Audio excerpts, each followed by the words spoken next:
Hello everyone, welcome back to my channel flavours and recipes. ఈ రోజు recipe bread custard pudding. చాలా simple and ఈజీగా అయిపోయే ఈ Emmy delicious bread custard pudding recipe process ఏంటో ఇప్పుడు చూద్దామా. ఈ రెసిపీ చేయడానికి నేను రస్క్ తీసుకుంటున్నాను. మీరు కావాలంటే నార్మల్ బ్రెడ్ అయినా తీసుకోవచ్చు. నేను చేసే క్వాంటిటీకి 6 పీసెస్ తీసుకుంటున్నాను. ముందుగా కడాయిలో 3 టేబుల్ స్పూన్స్ నెయ్యి వేసుకుంటున్నాను. నెయ్యి వద్దనుకుంటే ఆయిల్ అయినా యూజ్ చేసుకోవచ్చు. నెయ్యి కొంచెం వేడెక్కాక ఈ రస్క్ పీసెస్ వేసుకొని రెండు వైపులా గోల్డెన్ కలర్ వచ్చేంత వరకు ఫ్రై చేసి తీసేసుకోవాలి.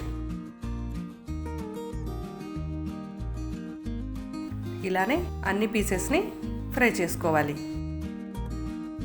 వేరో గిన్నెలో షుగర్ సిరప్ ప్రిపేర్ చేసుకోవాలి. నేను తీసుకునే క్వాంటిటీకి 100 గ్రామ్స్ షుగర్ తీసుకుంటున్నాను. ఇందులో 1/2 కప్ వాటర్ యాడ్ చేసుకోవాలి. ఇందులో కావాలంటే ఇలాచీ పౌడర్ కూడా యాడ్ చేసుకోవచ్చు.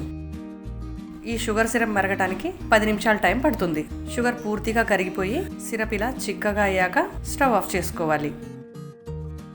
వేరొక గిన్నెలో మరిగించి చల్లార్చుకున్న పాలను తీసుకోవాలి. ఇంకొక చిన్న బౌల్లో 4 టేబుల్ స్పూన్ల పాలని ఇలా సపరేట్గా తీసుకోవాలి.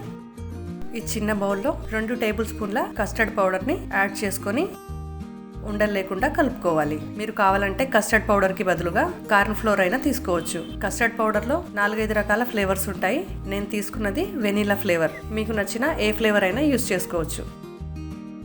పాలు కొంచెం వేడెక్కాక స్టవ్ని లో ఫ్లేమ్లో పెట్టుకొని కస్టర్డ్ పౌడర్ కలుపుకున్న పాలని కొద్ది కొద్దిగా వేస్తూ ఉండలు కట్టకుండా కలుపుకోవాలి.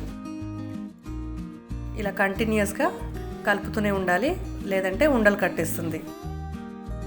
ఇలా పూర్తిగా పాలు చిక్కబడ్డాక స్టవ్ ఆఫ్ చేసుకోవాలి. పుడ్డింగ్ సెట్ చేసుకోవడానికి ఇలా ఒక బౌల్ కానీ చిన్న చిన్న కప్స్ కానీ తీసుకొని బ్రెడ్ పీసెస్ని ముందుగా సెట్ చేసుకొని ఆ పైన షుగర్ సిరప్ని బ్రెడ్ పీసెస్ మీద వేసుకోవాలి. కావాలంటే ముందుగానే బ్రెడ్ పీసెస్ని షుగర్ సిరప్లో సోక్ చేసి పెట్టుకోవచ్చు.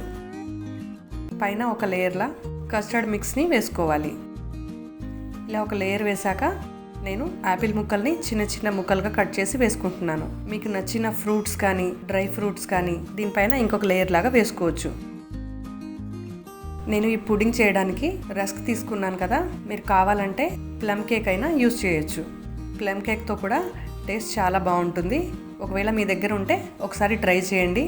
ఎలా వచ్చిందో నాతో కామెంట్స్లో షేర్ చేసుకోండి. ఇలా ఇంకొక లేయర్ షుగర్ సిరప్ కూడా వేసుకొని పైనుంచి కస్టర్డ్ మిక్స్ కూడా వేసుకోవాలి.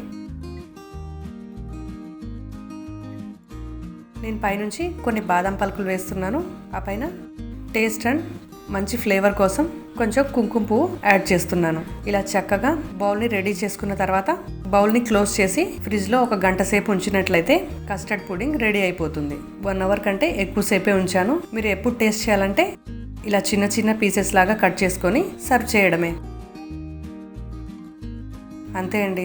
ఎమ్మీ డెలిషియస్ పుడ్డింగ్ రెసిపీ మీకు నచ్చిందా? నచ్చినట్లయితే తప్పకుండా నా వీడియోస్ని లైక్ చేయండి, షేర్ చేయండి, సబ్స్క్రైబ్ చేయండి. ఇంకో మంచి రెసిపీతో మళ్ళీ కలుద్దాం. Thanks for watching.